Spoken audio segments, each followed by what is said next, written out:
Welcome to New World. My name's Skazm, and this is my time with New World. This is Amazon Studios' first game, or new game, or whatever. They've had a bunch of projects that have fallen apart, kind of like Google, where they just, they introduce some project, and then a month later they drop off of it. That's kind of what Amazon Studios has done when trying to make a game. They've just thrown a ton of money at game developers and said, make us something good that's going to sell a zillion copies.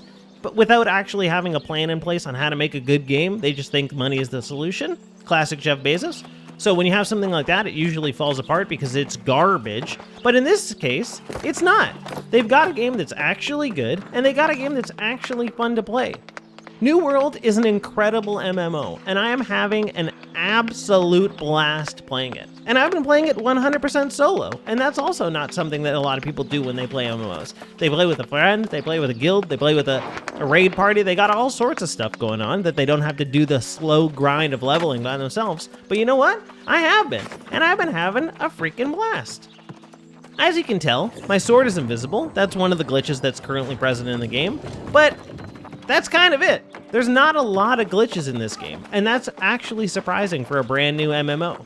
Usually always online games, or even games that aren't always online, that have some sort of just a small online feature, wind up full of bugs and have tons of problems on launch, because they just can't seem to make the online work properly.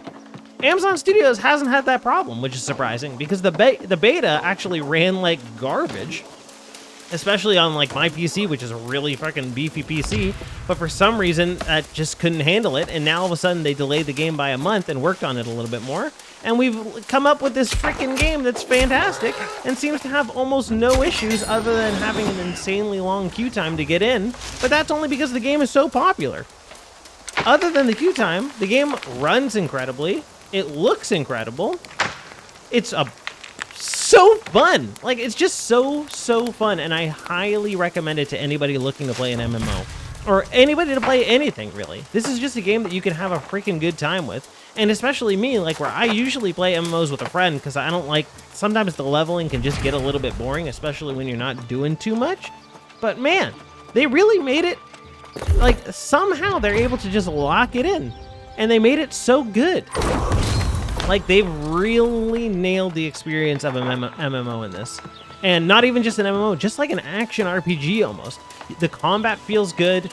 The questing can be up or down depending on what you're doing. But, like, the extra systems with the crafting, the harvesting materials, like oh, that tree just popped in. I can't even harvest it. I'm not high enough level. But, like, look, this flint, you just pick it up. This rock, I'm overburdened. This boulder, you pick at it, you get the materials, you can craft a ton of things. There's plenty of things to do in this game. And that's also something that people said in the beta. People were complaining about, oh, the beta, there's not enough stuff. It's just a waste of time after you level for 2 hours and then you're max level and blah, blah, blah. I've got like 20 hours in this game and I'm level 17. And I've barely scratched the surface of the questing side of the game and like the materials and everything. There's so much. As you explore the world, there's stuff all over that, like crazy looking plants and minerals and stuff that you can harvest and make stuff with that is insane. Like, some of the items look insane. And they really did a good job with that.